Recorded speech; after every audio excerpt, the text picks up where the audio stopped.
Good morning, ladies and gentlemen. This is Arnis Luks here at freedompotentials.org. Episode 18.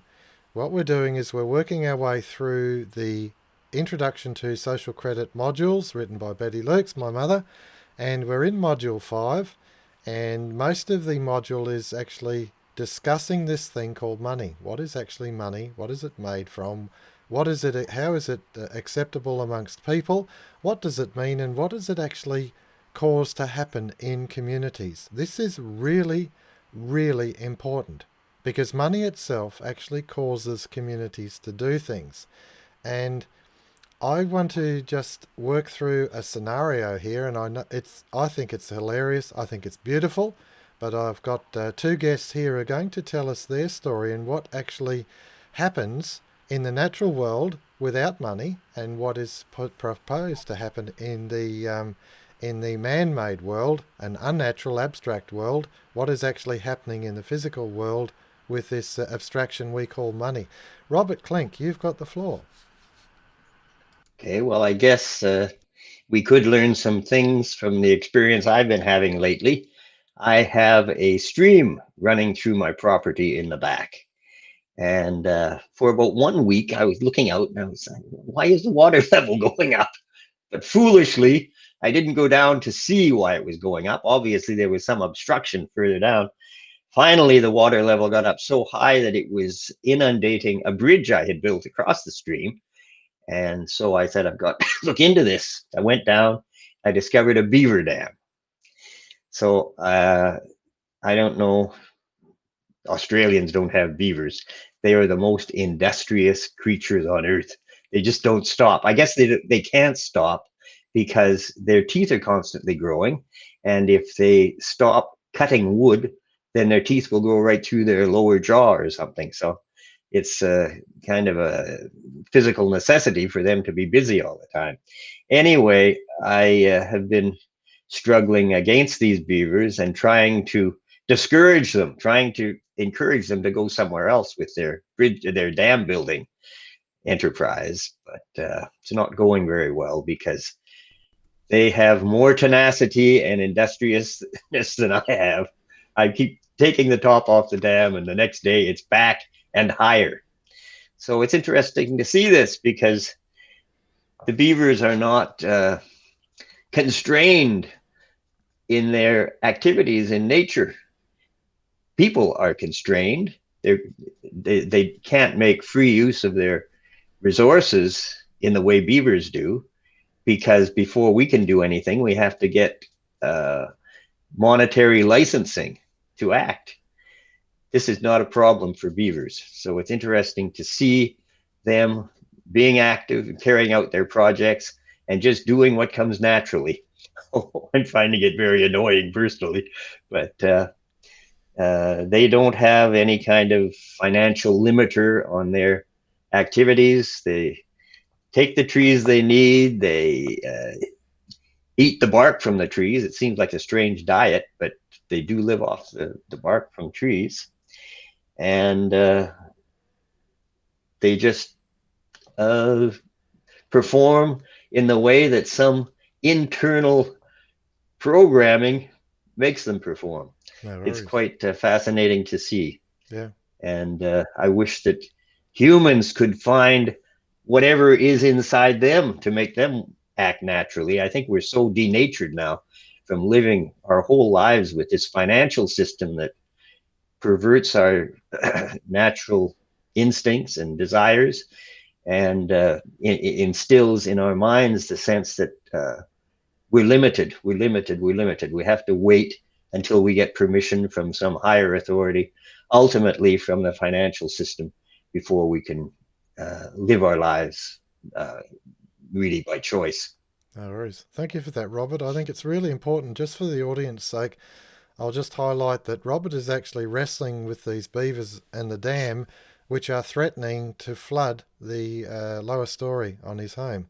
And so it really is it's a precarious situation of the natural order. But what I'm trying to illustrate, and I think Robert is illustrating effectively, is that the the process that the beavers are going through, they want to build a dam, they want to build a lodge upstream, which is where they mate and they produce their progeny. They need this lodge built, and nothing is restricting them. No physical reason is restricting them, and there's no bank manager at the corner that's going to issue a loan for them to actually perform the function of building the dam.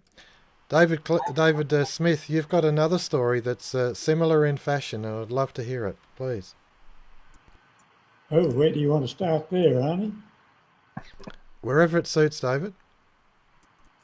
Ah, well, just hit the news this week that the government is fast tracking a plan to build a pumped storage scheme on a river, on the eastern rivers in New South Wales, one of the eastern rivers, the Macleay River.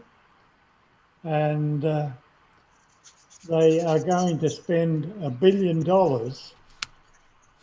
to build this pump storage scheme, which involves tunnelling from the top of the mountain to the bottom to put the pipes in, to build an upper and lower reservoir in a very remote location. And this pump storage scheme is a net consumer of power rather than a producer. It only operates as it's meant to if it has a supply of baseload power to restore the water to the top of the mountain to act as the battery for next time it's needed. Now,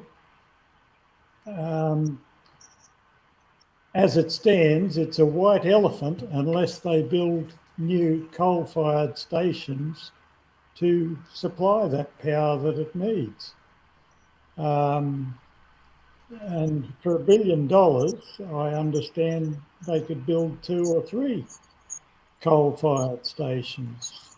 Now we can have an argument with Robert about who's got the best coal, Canada or Australia, but we're both fighting each other to sell it off as cheaply as we can to China, and destroying our capacity to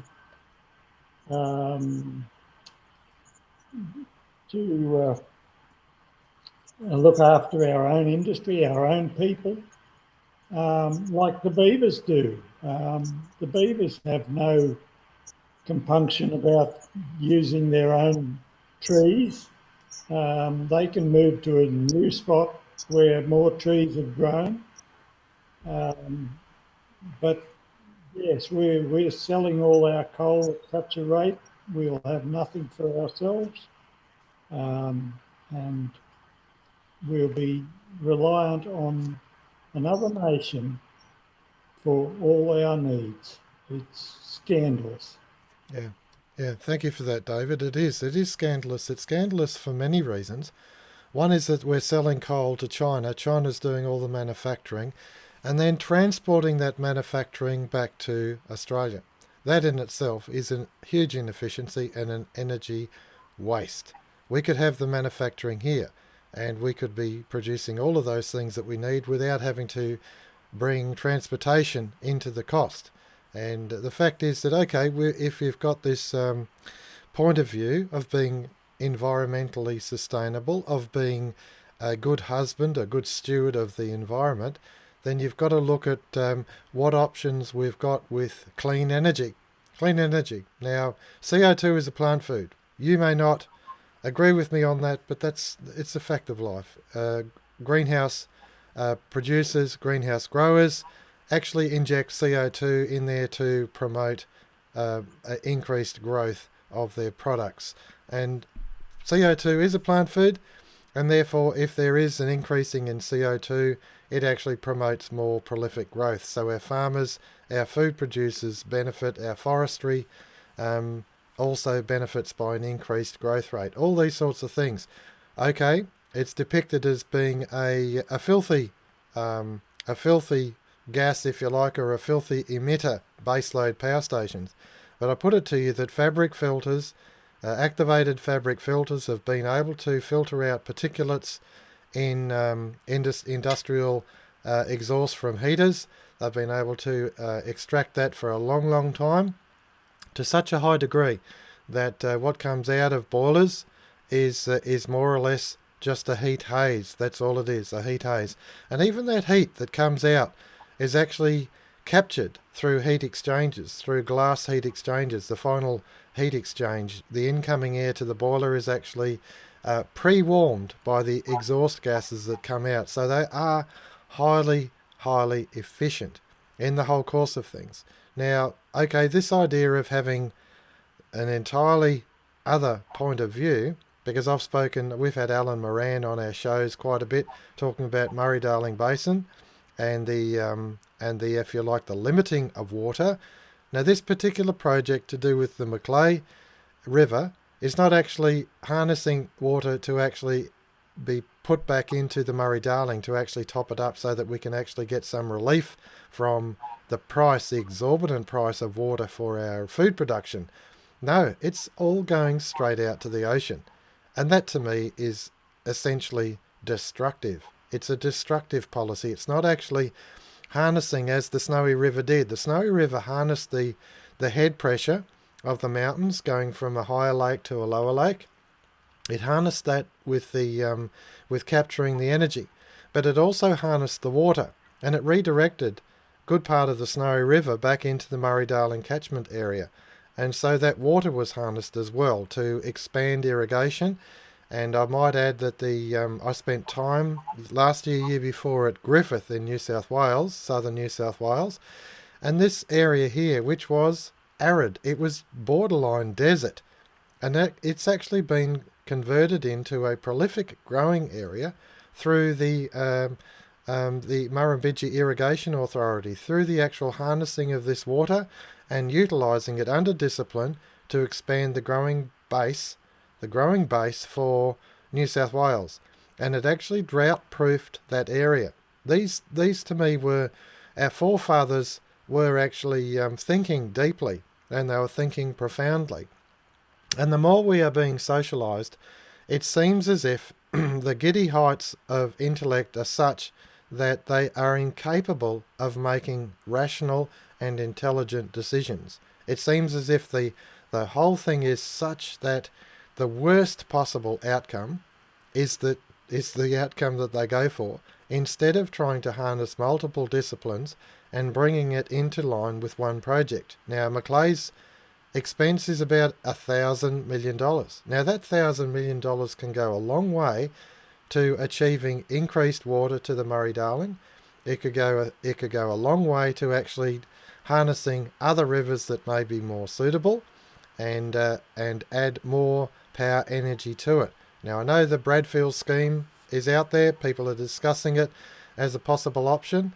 But I think that the whole idea of this thing is we've got to consider, what are the beavers doing? What are they doing? They're just doing it. There's no financial system constraint on them. There's no environmental study done on them. They're just doing it. And what happens is they achieve an increased water level, and they achieve their lodge. That's their objective, primary objective, instinctive. In our case in Australia, we can't look that way. We've got to do something that's quite strange. We've got to sabotage our industry, sabotage our efforts, put enormous amounts of resources, energy and finances into essentially a white elephant from the start. That we're utilising the static head, and that's all we're doing. The static head. We're building two dams, a higher dam, a lower dam. We're utilising the higher dam's head pressure to drive turbines for power generation during peak load, and then in the quiet time, in the evenings, in the night, they're pumping the water back up. That's all. It's just such honestly, a short-sighted perspective. Whether it's the right one or not, I'm of the view that, hey, you can do so much more. You can do so much more. You can deal with multiple problems here, and if you like, decentralize power and increase water to a point where it is no longer shortened. It is no longer a commodity that's exploitable for profit, but rather it's in abundance, insufficiency for the community, for the irrigators, and of course for, in the end of the line, for the people in Adelaide, that they've got reasonably clean water to live on, because this is where I am. I'm at the end of the line for this whole thing, and I can tell you that Adelaide water has been atrocious ever since I've been here in the 1970s. That's near 50 years ago. It is 50 years ago now. So yes, Robert Klink, your thoughts on beavers and dams and the financial system and policies, please. Well, I could say that I go out there every day to work on that dam, and it's a fairly steep drop off from the dam, and the water level, which was, it was just a small stream before, they have raised the water level by 8 feet. So I actually could drown in that lake they've created out there.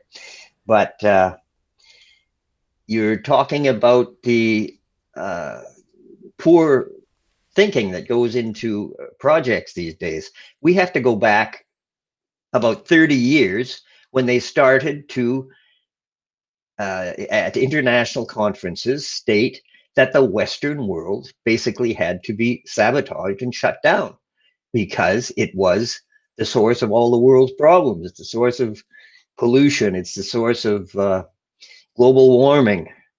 And now I guess it's the source of COVID, because the Western world is the only part of the world that seems to be shut down significantly now. I know from firsthand information from China that in smaller centers, and a smaller center is 1 million people or fewer, nobody wears a mask. There has never been social distancing. I watched a little documentary the other day on Cairo, and there was an American there, and he says, "This is terrible. Nobody's wearing a mask. And I want to wear a mask, but if I put it on, everybody looks at me as if I'm insane." So you can see the difference in the attitude in the Western world and in the, less developed parts. And nobody seemed to be concerned about this deadly disease over there. You'd think there would be bodies in the street the way they're flouting all the rules that are imposed on us. But, well, our basic problem is that we are always under a compulsive pressure because we cannot consume our own production. There is an insufficiency of consumer buying power compared to what prices are being generated in productivity, and this is why all countries are endeavoring to export more than they import, and countries like Canada and Australia, which have lots of natural resources, are sending these resources out rather than using them themselves to develop their own economies. You'd think this would be a national security issue. I don't know why you want to hand your resources over to a country like China, which is potentially an enemy, I suppose, when they're just going to use those resources to produce products you want anyway, and you're going to buy them back. But it's because we're always under this pressure to get rid of our resources at low prices. We get the best price we can, but we don't get the real value of those things, and we're unable to use our resources according to the will of the population because we're under this financial pressure all the time. And also, we have this problem that we can't get the results we want because, well, this intention of sabotaging our economies, which has been made explicit in many international conferences, and it seems as if it has a grip on the minds of all our politicians because they're all going along with it quite willingly. But over the years, an army of administrators has been installed in all our institutions, so that now often the cost of the administration is as great as the cost of the productive activity. We see this everywhere. We see it in universities where the administration burden financially is as great as the budget of the university for the student population. So this is not an accident. This is an intentional policy to install over all institutions people who are not really qualified to be running them. And the result is that illogical from the standpoint of any normal mind decisions are being taken all the time, that the uh, infrastructure that's installed often is not reliable. Here in Ottawa, we've got this light rail transit. It just doesn't work. A new problem was developing every week last winter. They have 11 trains. I don't think they ever got more than 8 running simultaneously. Brand new thing, but we just don't seem to be able to do anything competently anymore. I think this is in part sabotage and in part the result of the nepotism and that sort of thing, creating all these administrative jobs for people who really aren't qualified to do them. And the only reason they're in there, they probably wouldn't want to do them either. I'm sure they recognize their incompetence, but everybody needs an income, so everybody needs a job. You know, it's quite something when you see Boeing producing a new airplane and it falls out of the sky. That's not exactly the history of the Boeing corporation, but it's something we've seen lately. And now I don't think anybody's going to want to fly in these 3,000 planes the new 737, because they just don't trust what's coming out of American technology anymore. Often American products are of very inferior quality. I've discovered this. You used to be able to count on them to be well made and last, but no longer the case. So yeah, with regard to this Boeing plane, I read a comment and someone said it was built by idiots, managed by monkeys. So if that's the current state of the Boeing Corporation, it's not very propitious news for the future of our economy, because this sort of situation is spread everywhere by this over layering of what should be efficient organizations by just a management layer that is there just in order to create jobs. Yeah, thank you for that, Robert. It's it's certainly some provocative thinking that you've placed on the table in regard to poor decisions, poor engineering, and possibly even built to a price. This financial system has such a insidious influence over everything that we consider. And of course, if you impose a foreign philosophy, and I would put it to you that environmentalism, the green god, is a foreign philosophy. It's a philosophy of shutting down the West and impoverishing the West, instead of actually allowing people to live their lives freely, and for in their association to actually receive the fruit of that association in the form of some of the best technology in the world. Don't tell me it's not there. German engineering, Swiss engineering, Italian design, English manufacturing at times, it's French. All of these things we inherited, and it's there as technology. It's there for us to actually enjoy.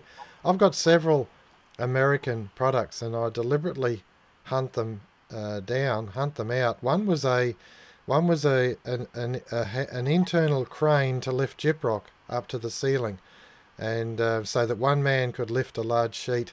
You could get 2 people at the bottom, put it onto the machine, then the machine would lift it up, and then one man could position it and then nail it off, glue and nail it off to the ceiling. And I don't know if you've ever tried to put gyprock up, drywall, I call it drywall, but it's not easy, and you easily break the sheets. Well, some of my sheets were 4.5 meters long by 1.2 meters wide, and that's a lot to have up in the air, but with this crane I could do it. And I named the crane Patrick, because every time I was looking for sons to help me, I've got 3 sons, they weren't there. So the next son that was due to come out was Patrick, and so I called the crane Patrick just to have fun with it. But he's a very good tool. And the second item is actually boots.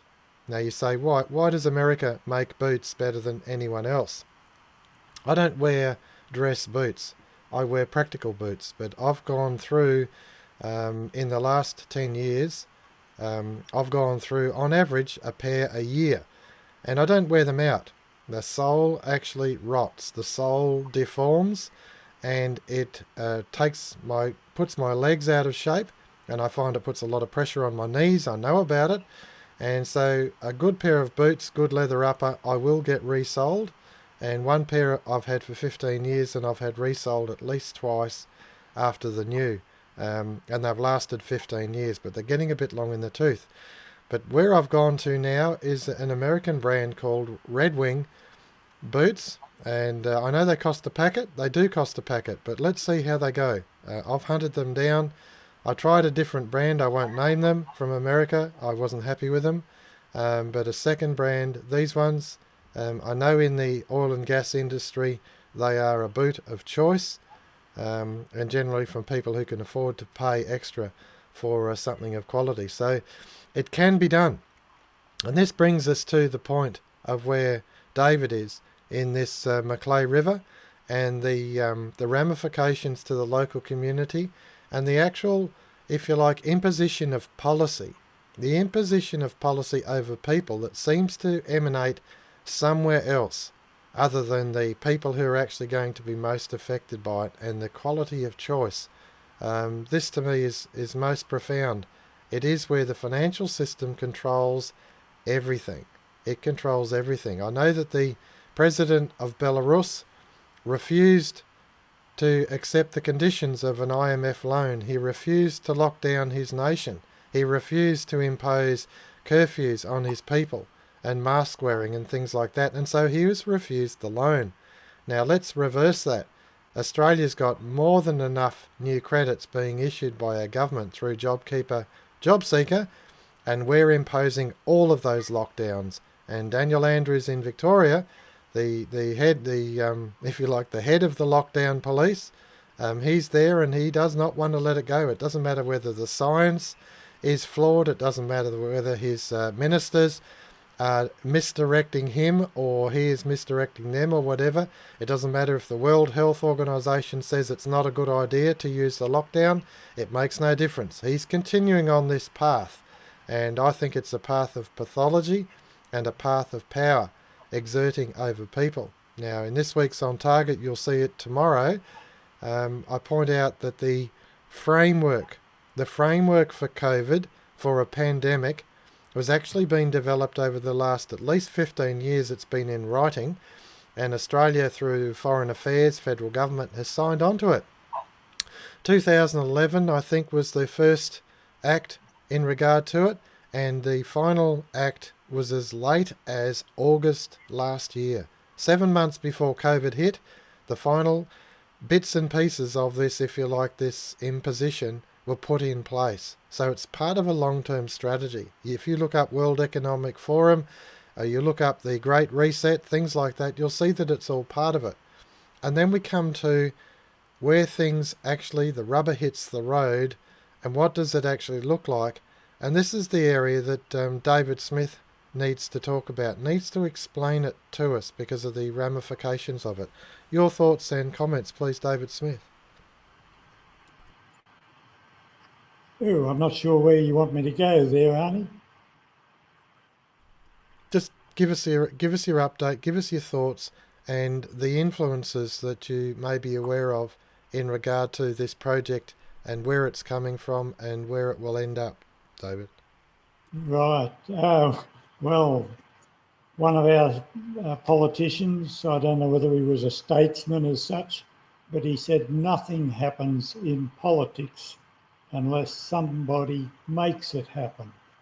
And we're seeing that with the COVID thing. We're seeing it with the power generation. There is no political will to do things that are beneficial for the community.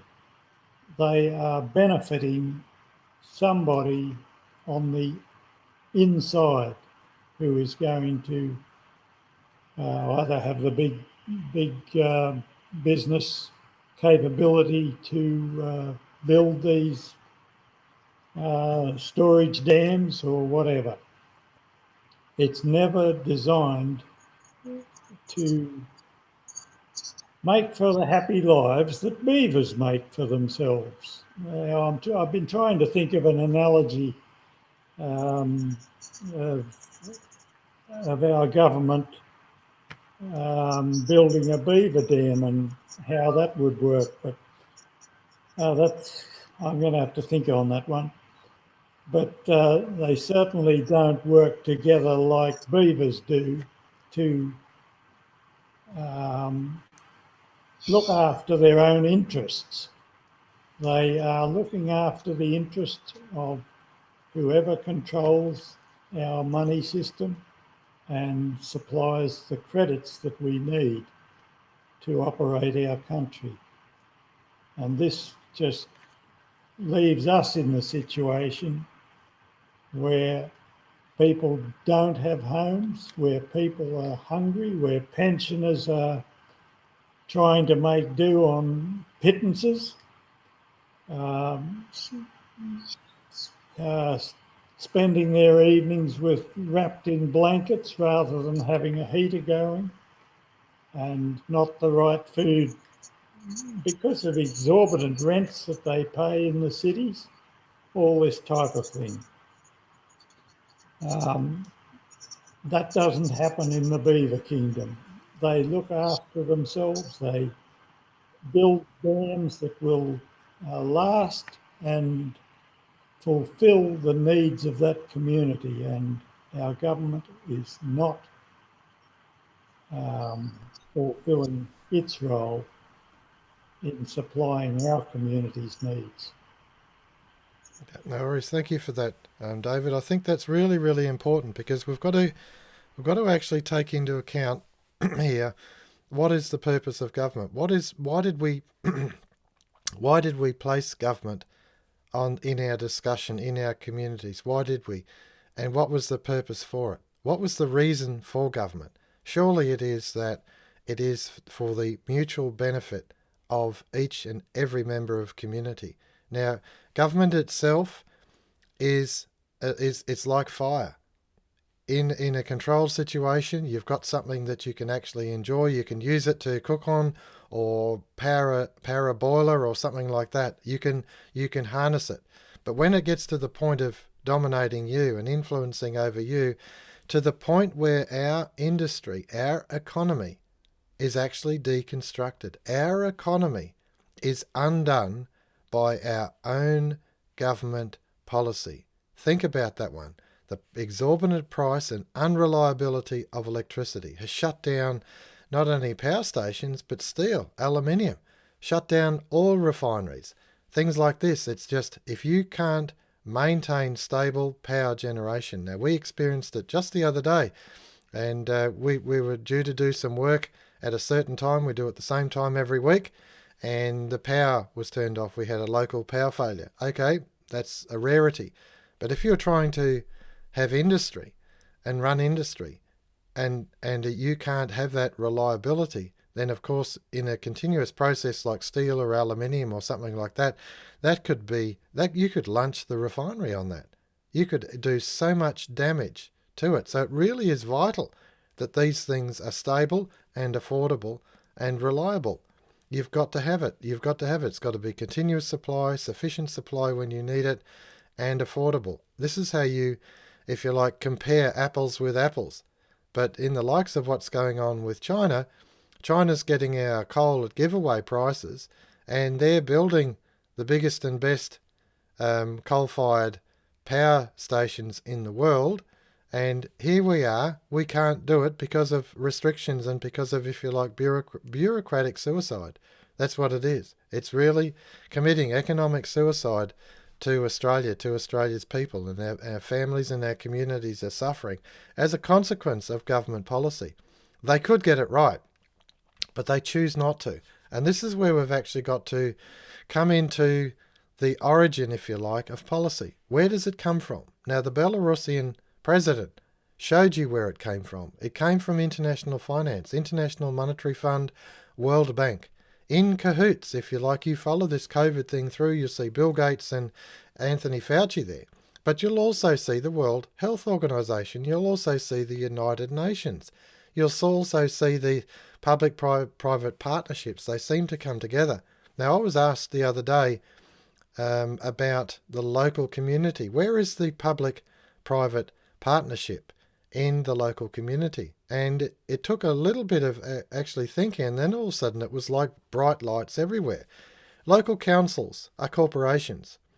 The local council representatives will, under the direction of the state government, have a CEO, a chief executive officer, and everyone else who works for council works for that chief executive officer. And it's a corporation. It has to cover its costs. So it sets the rates and the billing based on recovering those costs.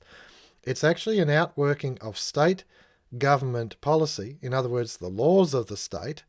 It's outworked and administered by a private corporation. A private corporation, that's what your council is.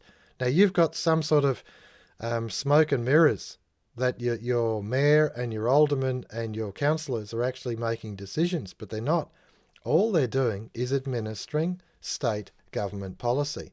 And I know that this goes back all the way to, if you like, it was trialled in the French Revolution. We discussed this only a week or so ago. Robert brought it up, where the deconstruction of the provinces or the states, and they went into smaller regional groupings, which were an unnatural relationship with the community. The community didn't have the same rapport, didn't have the same engagement. And that's how I've found it with local councils. The same engagement as historically was, it's not there anymore.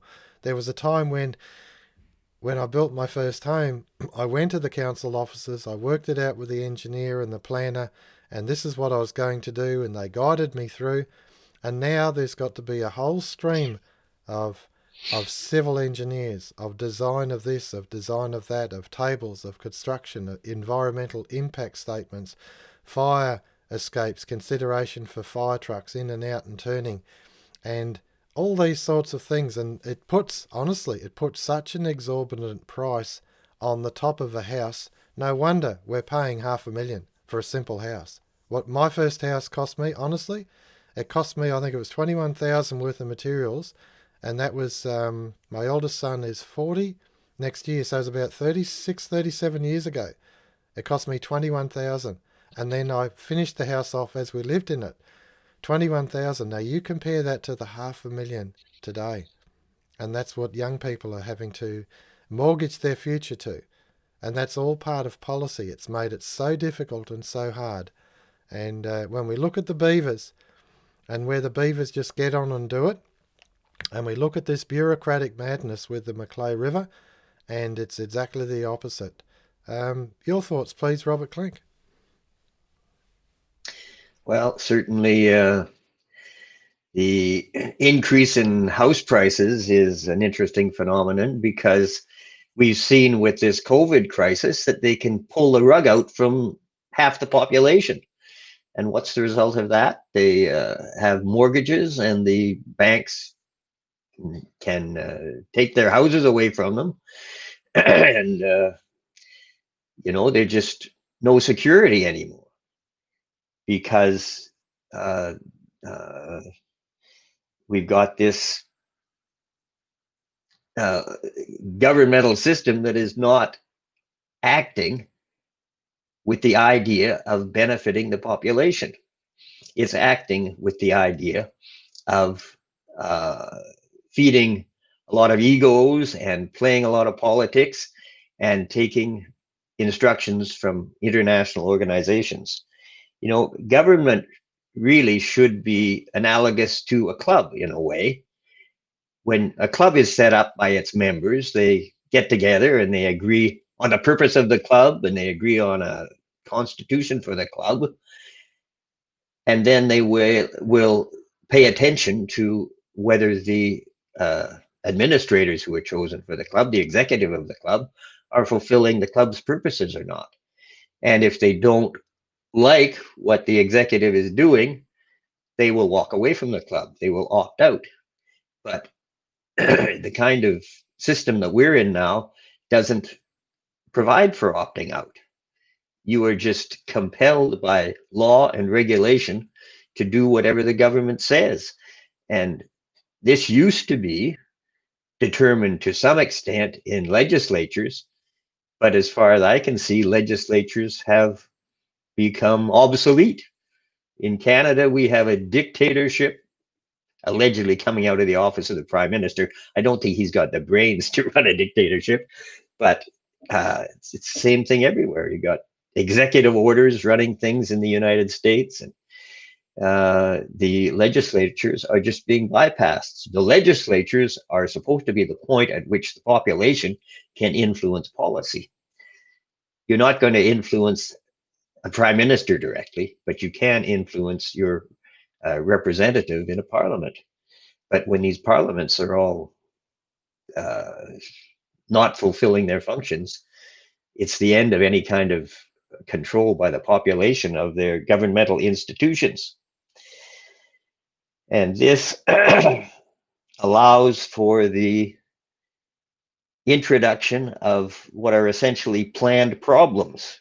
I mean, we've had, I would say, austerity forever. Most people say, well, the economy is slowing down, so we're going into a recession. I say we are always in a recession because we're nowhere near utilizing our economic potential. And this is because of this financial control that we mentioned. So the impulse to fail is built into our system, and it is encouraged by the financial powers who don't want the population to get the full benefit of the potential of their economy. Because if you allow them to have that access, then they're going to become independent.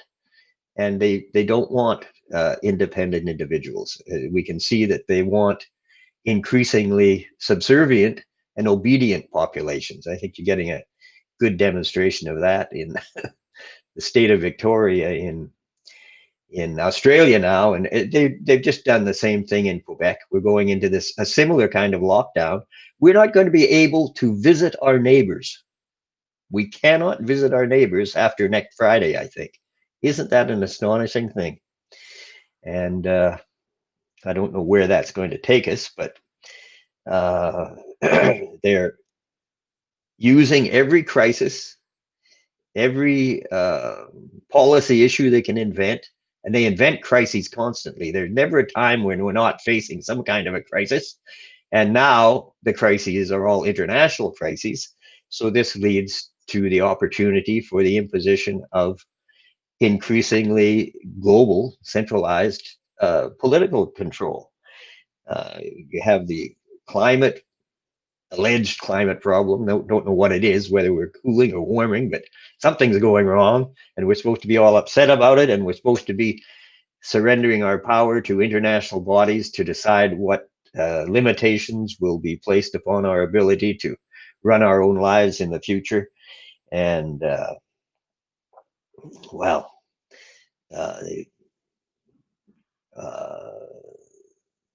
we've got this COVID thing. It's another excuse for international intervention. I don't think there's any government I'm aware of that is really following an independent policy based on expert advice coming from its own residents. They're all deferring to institutions like the WHO and others that are advocates for vaccination as a means of dealing with sickness. So this is more long-range, centralized global planning. And it's very reminiscent, I think, of what happened in the Soviet Union when the communists took over. They immediately went into the mode of establishing long-range plans. They had 5-year plans and 10-year plans, and they purported to be following them, but they never seemed to deliver very good economic results. But it always meant that the population were subservient to some scheme that bureaucrats were developing and imposing on the country. Well, basically, we're in that situation now. We've had this Agenda 2021 thing. I think that's existed for decades now. Well, that's long range planning. It set objectives for the year 2021. And then now I think they've largely achieved those objectives. They seem to be lagging, but when COVID came along, they were able to get to their Agenda 2021 objectives almost overnight. And now they're looking at Agenda 2030, more long range planning. And the world we'll be living in, if they come through with all those reforms, is going to be a world in which it will barely be worth living, totally depressing. And, in this COVID thing, the planning is much more extended than most people realize. When they started imposing lockdowns, they said, oh, for a couple of weeks, we'll shut things down and we will stop the progress, the spread of this virus. And here we are, 8, 9 months later, and the lockdowns are getting more and more severe and more chaotic, because they're locking parts of the country down and relaxing the controls somewhere else. We're never given any kind of rational analysis that leads to the formulation of this policy. So it's really quite extraordinary. But the fact is that there was a long-range policy formulated for COVID. And you can see this because the World Bank, back in April, published their budget for dealing with COVID, and it extended out to the year 2025. So COVID is not some happenstance thing that took us by surprise. COVID is a planned event that is designed to reconfigure the world, to deliver a new normal and a great reset. And the population has absolutely no input into this new normal or the great reset. So this is the political future that is planned for us, and it's one in which we're not going to be participants. We're just going to be obedient slaves. Thank you for that, Robert. That's very well put. Before I give you the floor, David, I just want to cut across to a couple of websites that have surfaced the last few days. When I say surfaced, the first website was actually there in 31st of August 2020, and the fact is that we hear nothing in the mainstream media about other medical opinions. There is only one narrative, and that narrative comes from the World Health Organization, which is a private-public partnership. Bill Gates, Anthony Fauci, the International Monetary Fund, World Bank, plus, of course, the United Nations, which is really the, if you like, the coming together of all nations' political instruments. And we only heard one narrative. And here is a counter-narrative from the doctors in Victoria. And there's also a second document that came out the 5th of October. But there is, and I think it really is important, I'm going to do one more, and that is I'm going to go to the front page of the Australian today, because it said to me that there were now 1 million people in Victoria who were seeking psychological assistance because of the lockdown. I don't know that I can find it immediately, but that was certainly part of it. 1 million people are saying that this is causing so much mental distress that I need support. And so we need to actually consider that in the whole course of, there it is, 1 million lost in COVID's mental health disaster. There it is, Simon Benson. There's the article for you. So you can go to the Australian if you've got a subscription and read the entire article. And that to me that's what it's saying. Daniel Andrews is not doing this for health reasons. He's doing this as part of his totalitarian plan to bring about communism in the state of Victoria. And he's being ably supported, I might add. Robert Gottliebson, who is a journalist in the Australian, is highlighting that Canberra could well bring about a stop to all of what's going on in Victoria through the courts, through the High Court, because what they're doing is unconstitutional. But the Conservative government, which are not conservative at all, they're Liberal, and they're just as equally totalitarian as the socialist Labor in Victoria.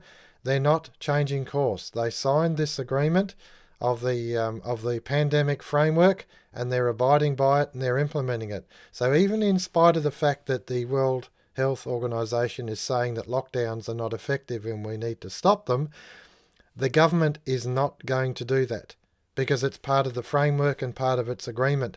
And this is where the mixed messages causes dissonance, resonance, dissonance in your thinking where you can't reconcile. You're trying to point and say, look, this is what they're saying. They're saying to lift it.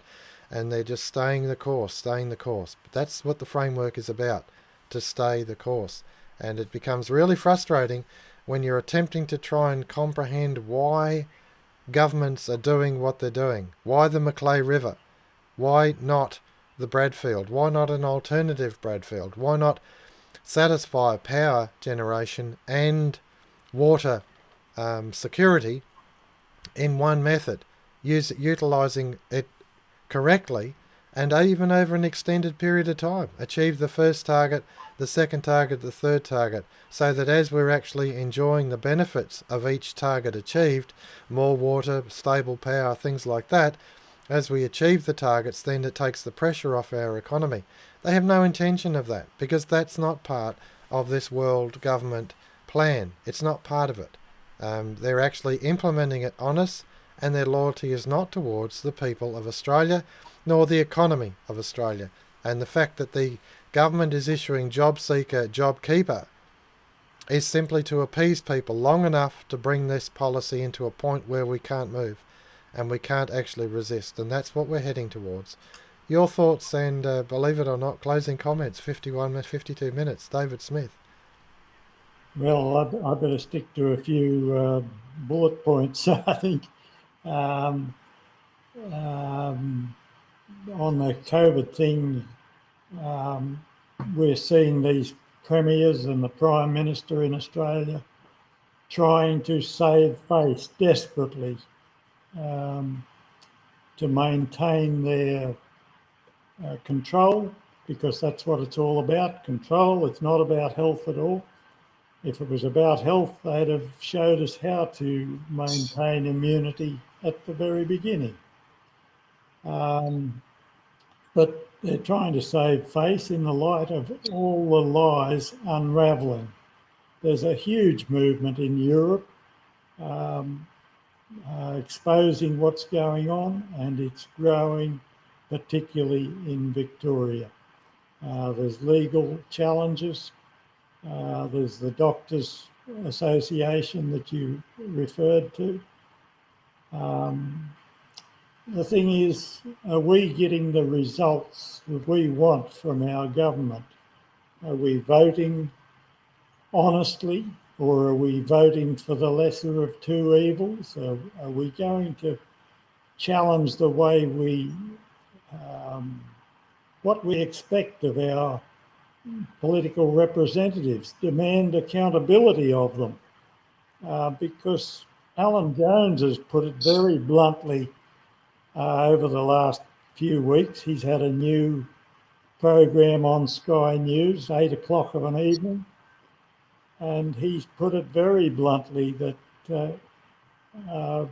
Andrews has been destroying Victoria, and he has blood on his hands.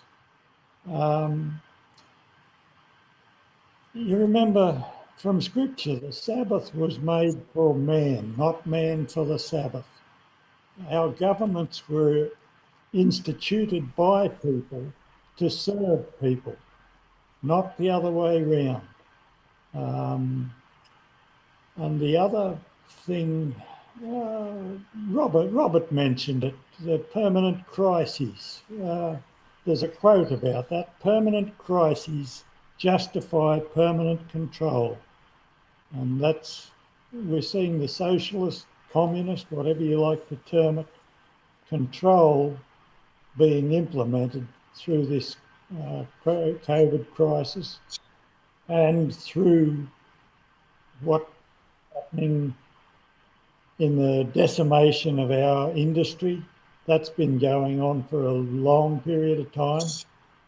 way back since Malcolm Fraser signed the Lima Agreement is when I can go back to. And all this in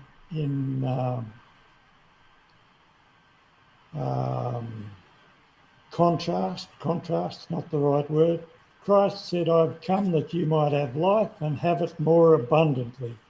There is hope and something positive that we can be just as free and go about our lives like beavers.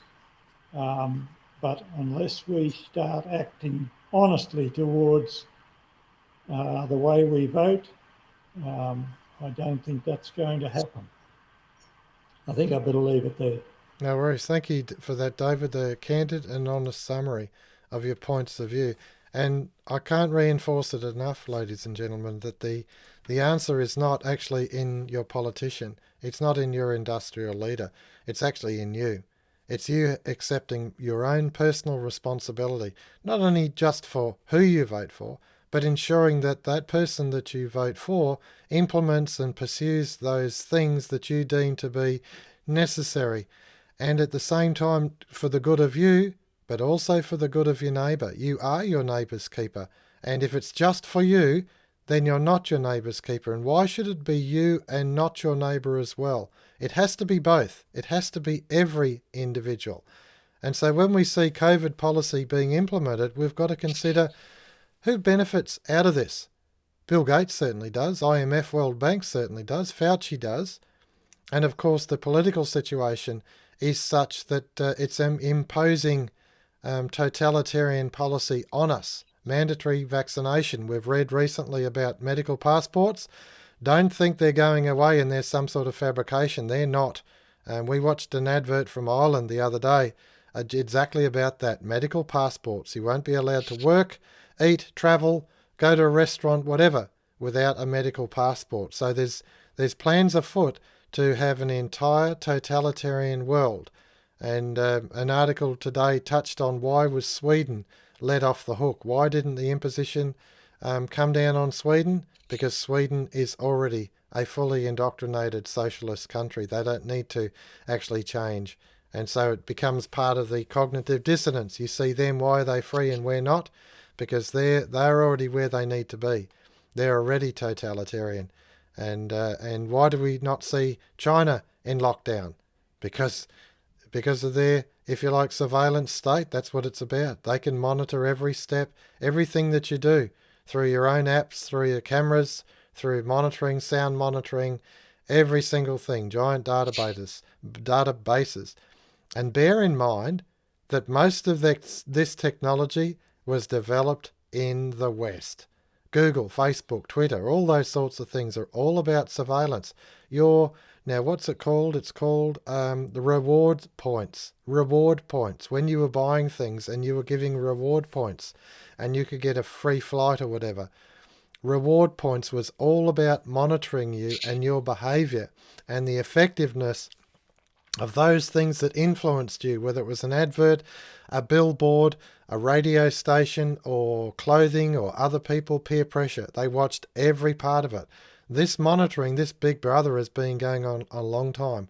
And Netflix was the great nephew, the CEO, first CEO was the great nephew of Edward Bernays, who was the great nephew of Sigmund Freud. It's all about manipulation and psychology.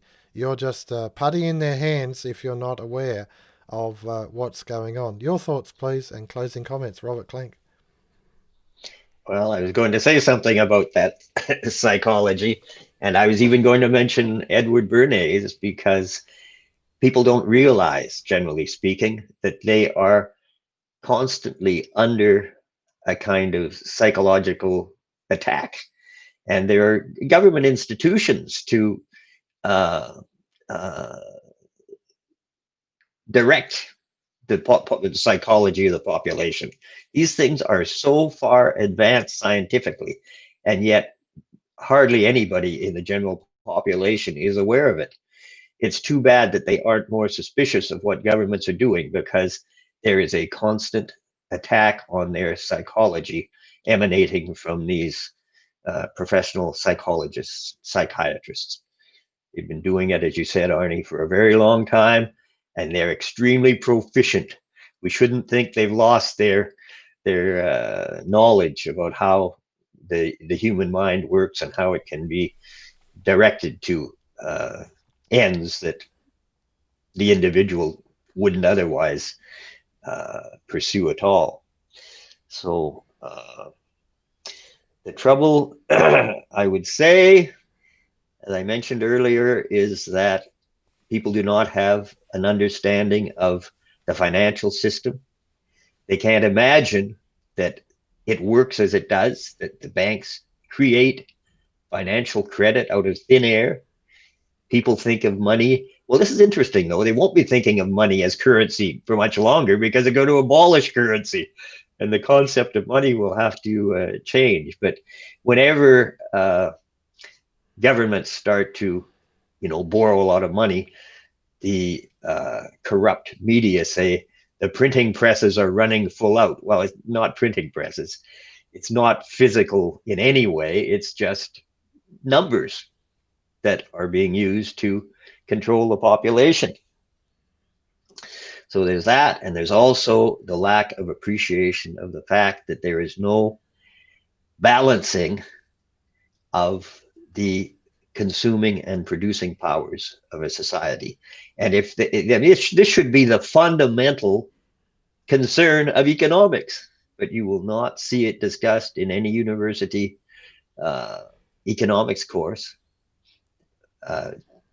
It's what economics should be all about, making sure that we can make use of whatever we can produce.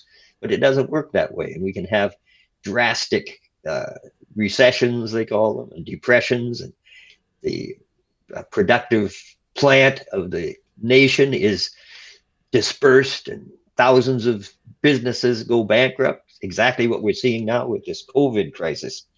So